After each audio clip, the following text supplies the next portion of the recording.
예수를 믿는 사람이나 예수를 알지 못하는 사람이라도 길을 가다가 아니면 살아오면서 오늘 시편 23편에 한기 그리고 식구 한 자락 정도는 보았거나 들었거나 했을 정도로 오늘의 본문 말씀은 되게 유명한 말씀입니다.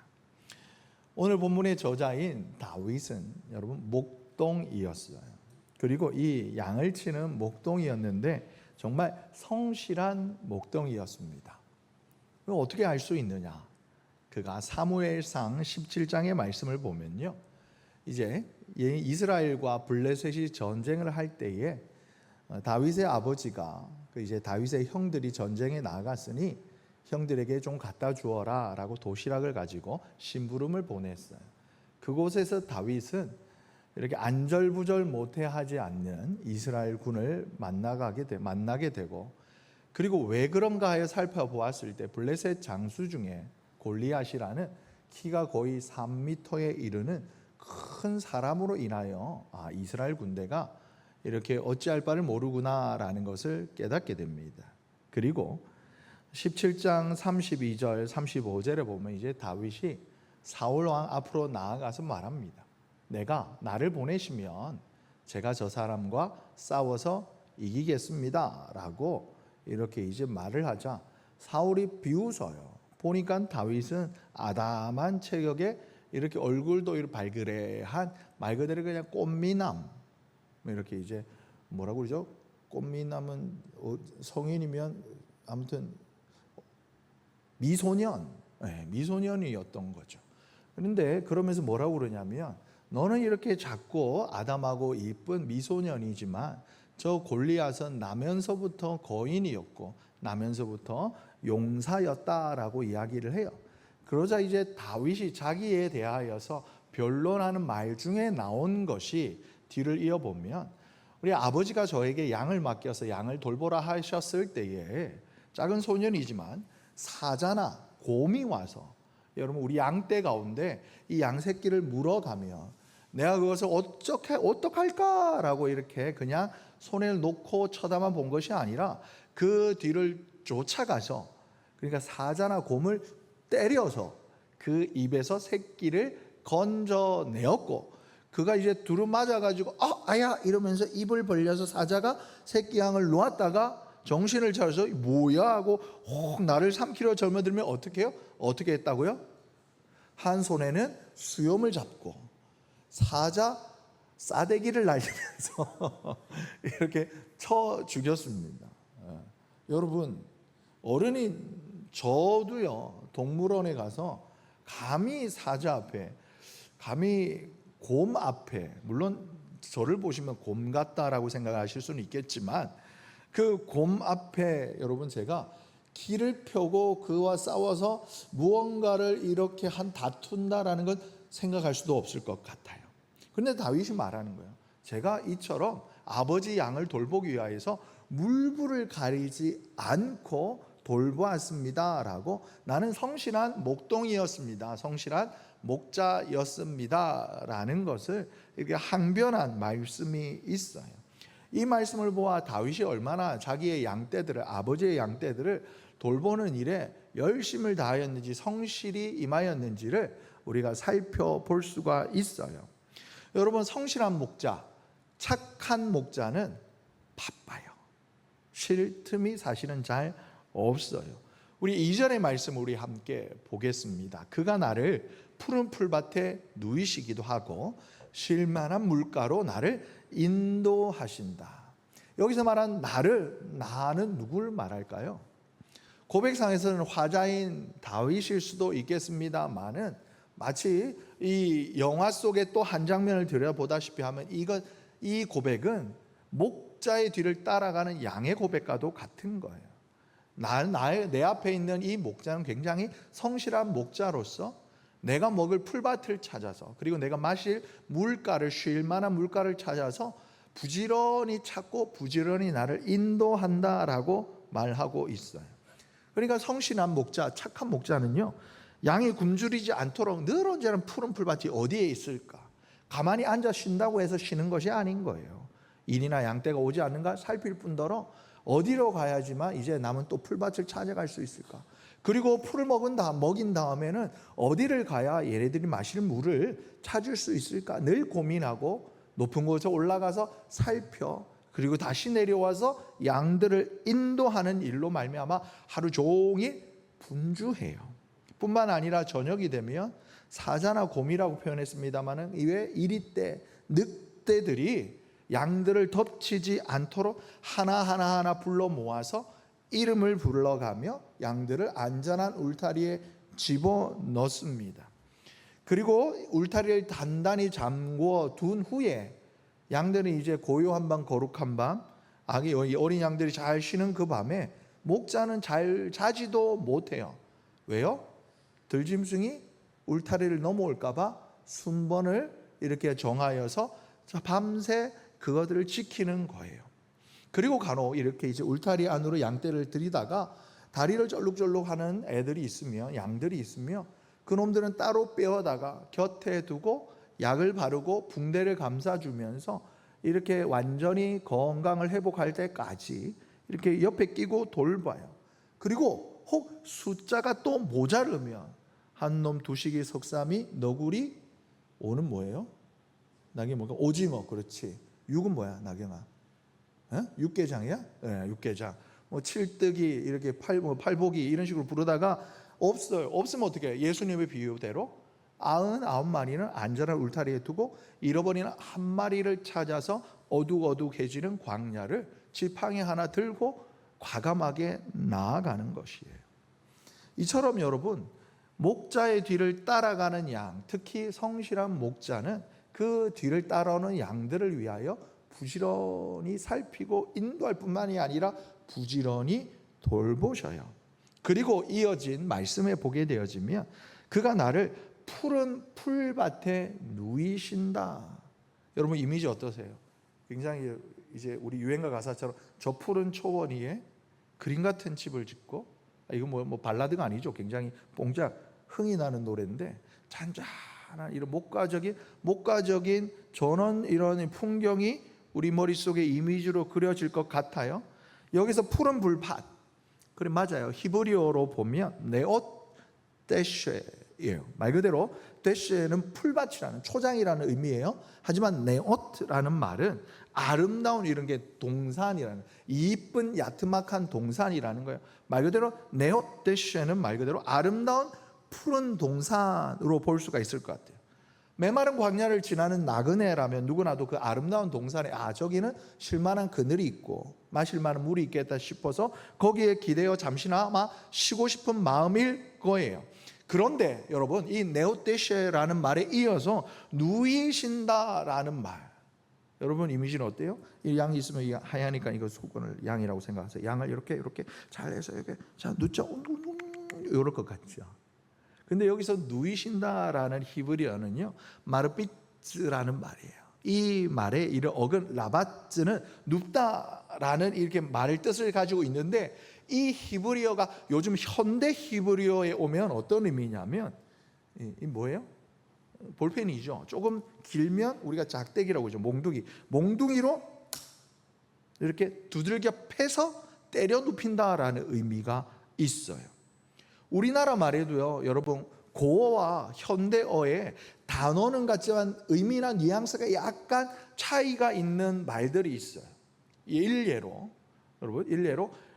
요즘 계집이라는 말을 쓰면은 우리 학생을 되게 싫어하잖아요. 하지만 예전에 이 계집이란 말은 그냥 평말로서, 비속어가 아니라 평말로서 나이 어린 소녀들을 이렇게 말하는 보편적인 이렇게 그냥 보통 명사였어요. 그런데 옛날에는 흔히 쓰이던 말이 오늘날에는 의미가 조금 부정적인 느낌, 뉘앙스를 가지고 꺼리는 말로 오는 것처럼, 여러분 이 누이시다라는 이 히브리어 말도요, 오늘날로 말로 보면 마치 어떤 의미냐면 몽둥이 이래가지고 탁 때려가지고 이렇게 척파삭 넘어뜨린다라는 거예요.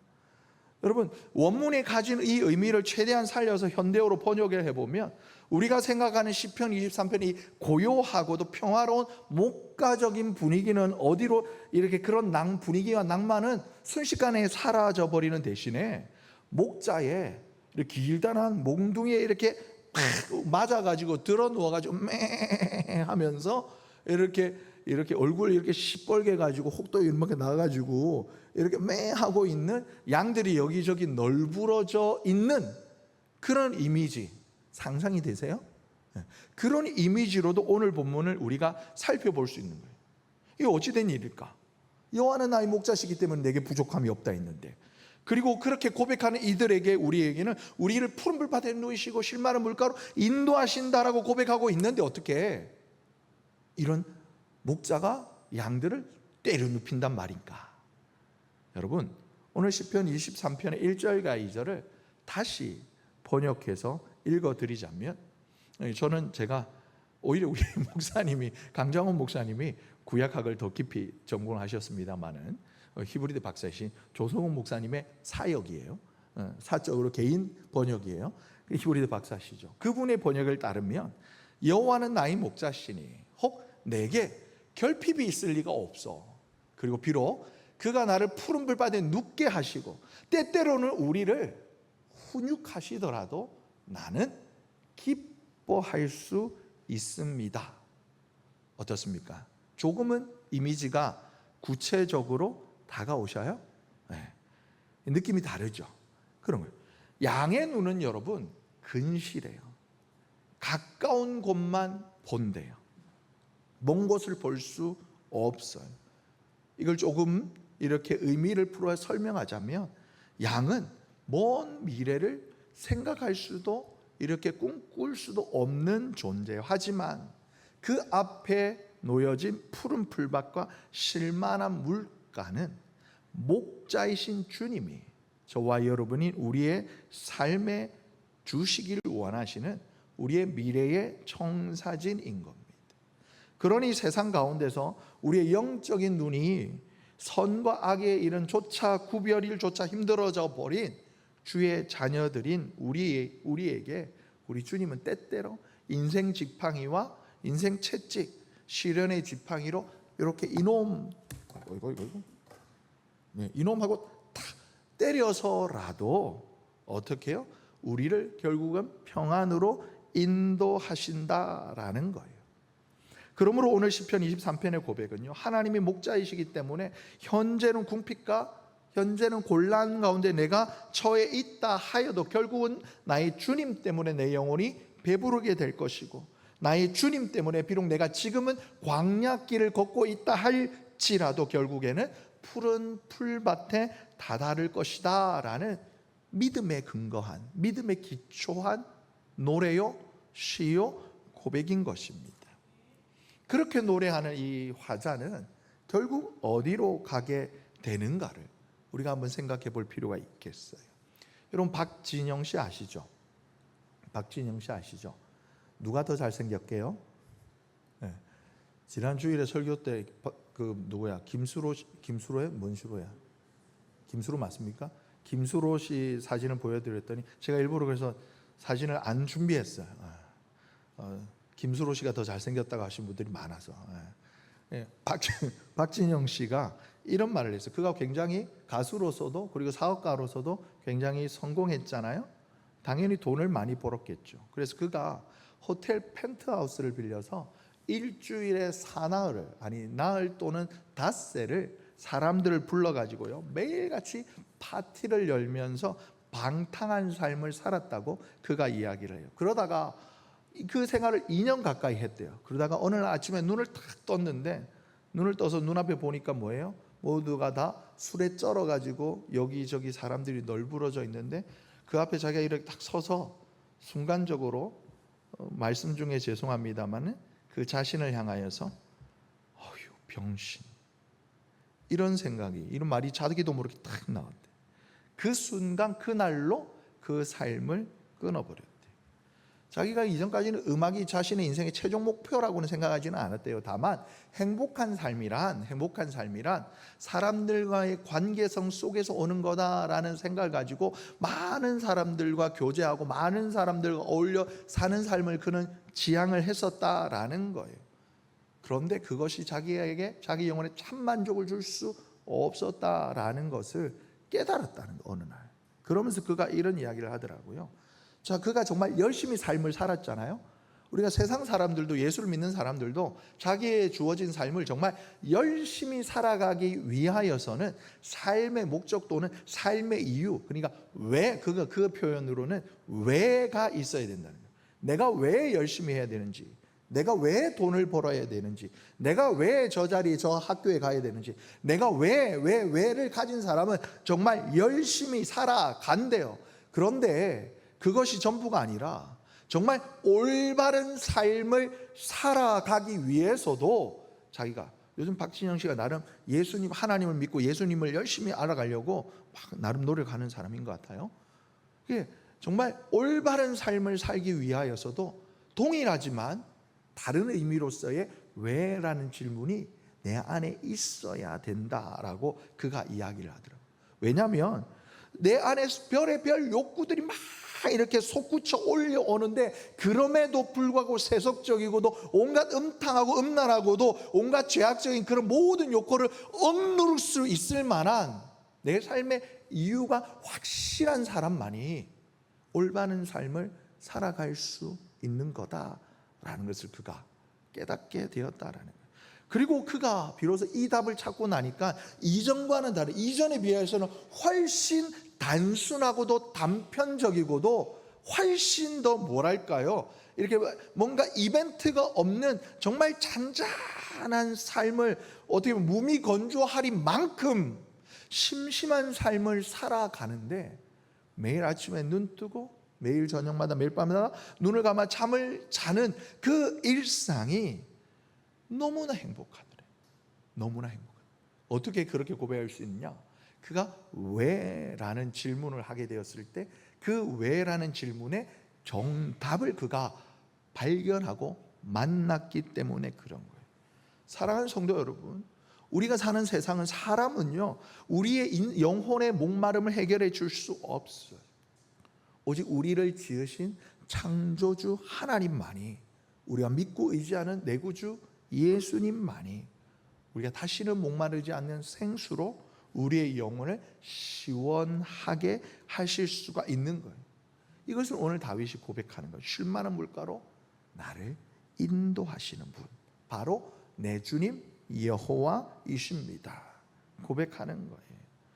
여러분, 이 물, 우리는 사실 이 물 굉장히 흔하잖아요.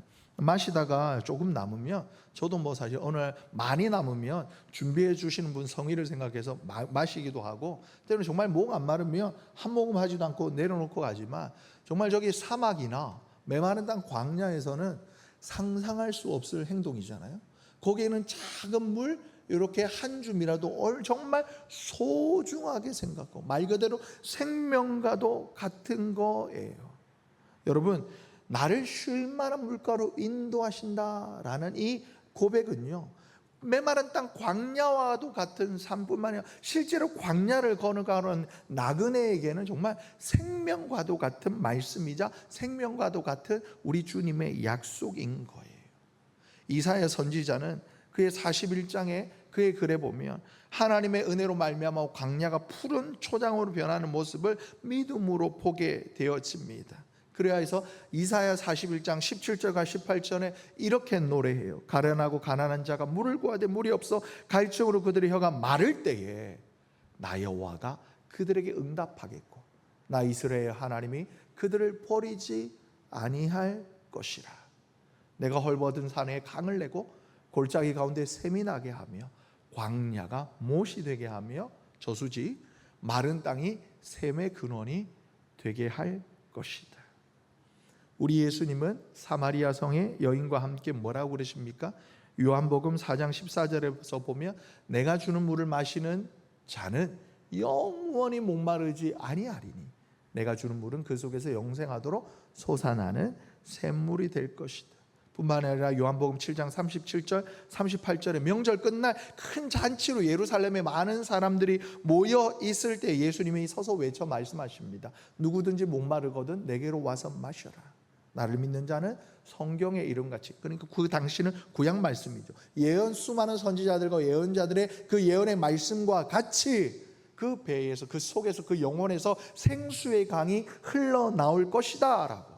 그리고 사도 요한은 이 생수가 바로 성령 하나님, 우리에게 부어주시는 하나님의 그 영, 성령의 임재라고. 그로 말미암아 내 삶이 더 이상 메마르지 아니하고 가라지 아니하고 내 삶의 목적, 이유를, 왜라는 이유의 정답을 확실하게 가졌기에 방황하거나 혼란스러워하지 않거나 내 삶의 이유를 향하여 곧장 달려갈 수 있는 것이다 라고 이야기하는 거예요. 다시 1절로 돌아가 보겠습니다. 우리 한번 함께 1절 말씀 외워볼까요?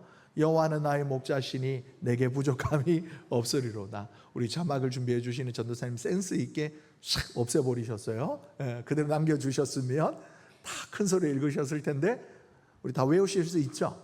다시 한번 외워봐요. 시작. 여호와는 나의 목자시니 내게 부족함이 없으리로다. 아멘, 아멘, 아멘.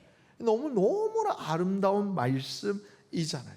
시대를 막론하고 하나님의 자녀들 뿐만이 아니라 세상 사람들조차도 길을 가다가 이 글귀를 보며 무언가 그 마음에 평안을 주는 것과 같은 이 말씀, 하나님의 자녀들이, 주의 성도들이, 주의 백성들이 가장 사랑하는 말씀으로 읽혀지고 들려지고 고백되어지는 이 시편 23편 1절이 여러분 왜 나에게 이처럼 은혜로 다가오는가?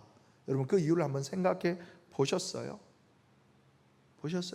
치열한 일상, 세상 가운데 치열한 삶 속에서 그나마 잠시나마 이 말씀이 내 영혼에 안식을 주는 것 같아서, 그럼 말 그대로 저 푸른 풀밭에 잔잔한 시냇가에 우리 주님이 고요히 앉아 계시고 어린 양들이 그 발밑에 가만히 앉아 있는 모습이 마치 내가 그 속에 있는 것처럼 투영되어져서 나도 그 속에 있는 저 어린 양처럼 되고 싶다라는 그 갈망 때문에 사랑하는 말씀일까요? 그럴 수도 있겠습니다만은 아니요, 그렇지 않아요.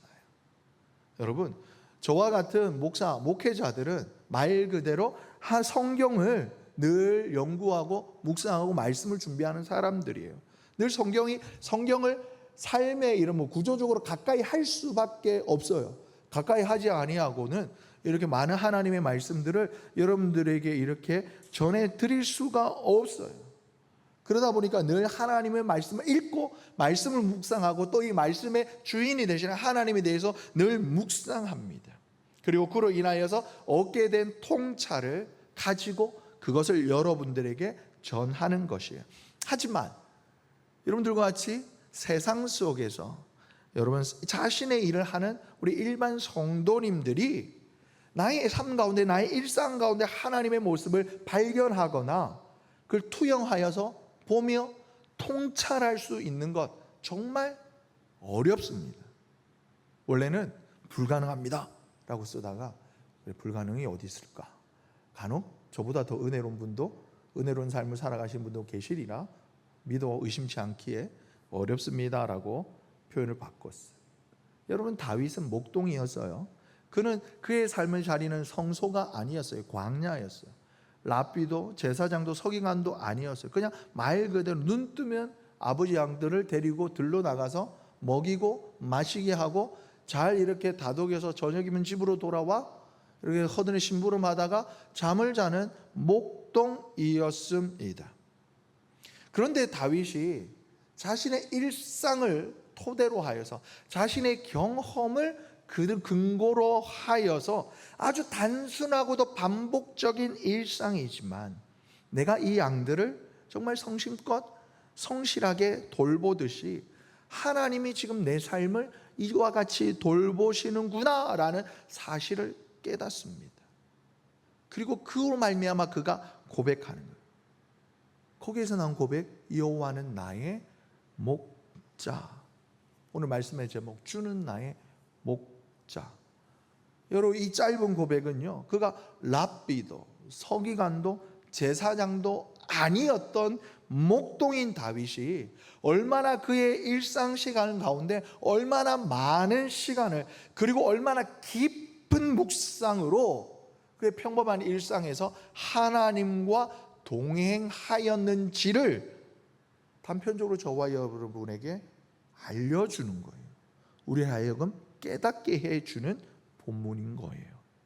오히려 역설적으로 그가 제사장도 아니었고 랍비도 아니었고 하나님의 말씀을 이렇게 복사하여 기록하는 서기관도 아니었기 때문에 목동인 다윗이 여호와는 나의 목자이십니다 라고 고백했던 이 고백이요, 시대를 막론하고 평범한 일상을 살아가는 수많은 우리 그리스도인들에게 공감을, 때로는 은혜를, 때로는 감동을 주는 거예요. 여러분, 이해가 되실까요? 무슨 말씀이냐? 이 여러분들의 일상에 적용해 보자면, 여러분들이 가정에서요, 일터에서, 그리고 교회에서 매일매일 매 시간마다 나와 함께 하시는 하나님을 늘 묵상하고 그 하나님의 말씀대로 살아가고자 늘 노력하고, 그리고 하나님의 뜻이 이루어지는 삶을 살아가고자 힘쓰고 애써 소망할 때에, 그때 여러분은 이 다윗과도 같은 고백을 할 수가 있을 뿐만이 아니라 여러분의 삶을 통하여 많은 사람들에게 감동을 줄 수, 변화를 줄 수 있다라는 거예요. 하나님이 어디 있어라고 외치던 무신론자에게, 아, 저를 보니 하나님이 있는 것 같아 라는 깨달음과 감동을 줄 수 있는 거예요. 여러분, 배우 차인표 씨 아시죠? 더더욱 사진을 준비 안 했어요. 왜요? 잘생겼잖아요.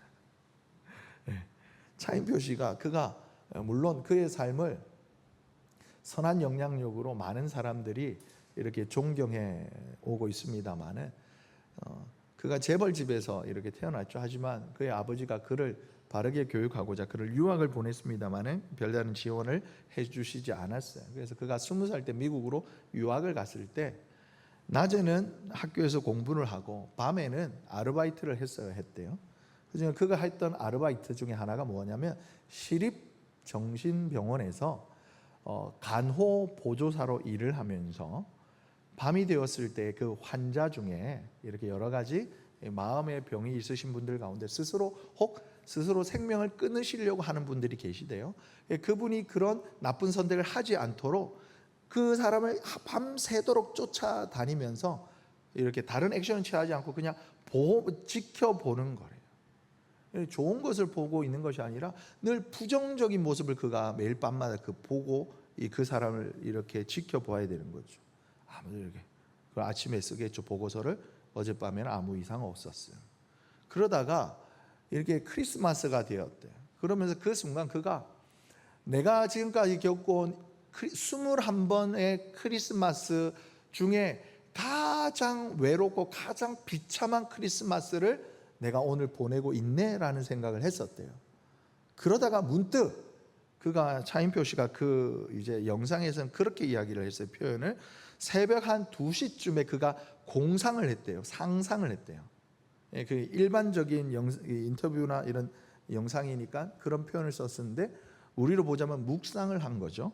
크리스마스니까 만약에 예수님께서 지금 오늘날 다시 이 땅에 오신다라면 어디에 오실까라는 생각을 하게 되었대요. 그러다가 2000년 전에 예수님도 이 땅에 오셨을 때 가장 가난하고 가장 소외받고 가장 연약한 이들의 그 마음을 공감하시기 위하여 가장 낮은 모습으로 마구간의 말구유에서 태어나셨는데, 예수님이 지금 오늘날 지금 이 땅에 오신다라면 바로 저기 지금 웅크려서 이렇게 잠을 자고 있는 저 불쌍한 사람, 저 사람 앞에 오시지 않을까? 우리 주님이 지금 오시는, 지금 저 사람을 위해 여기에 예수님이 오시겠구나라는 사실을 순간 이렇게 딱 깨달았대요. 근데 그 생각을 다 하는 순간, 병원이었잖아요. 캄캄한 밤이고 아무도 없는데 누군가가 자기 뒤에서 자기를 이렇게 따뜻하게 안아주는 느낌을 가졌대요. 누구였을까요?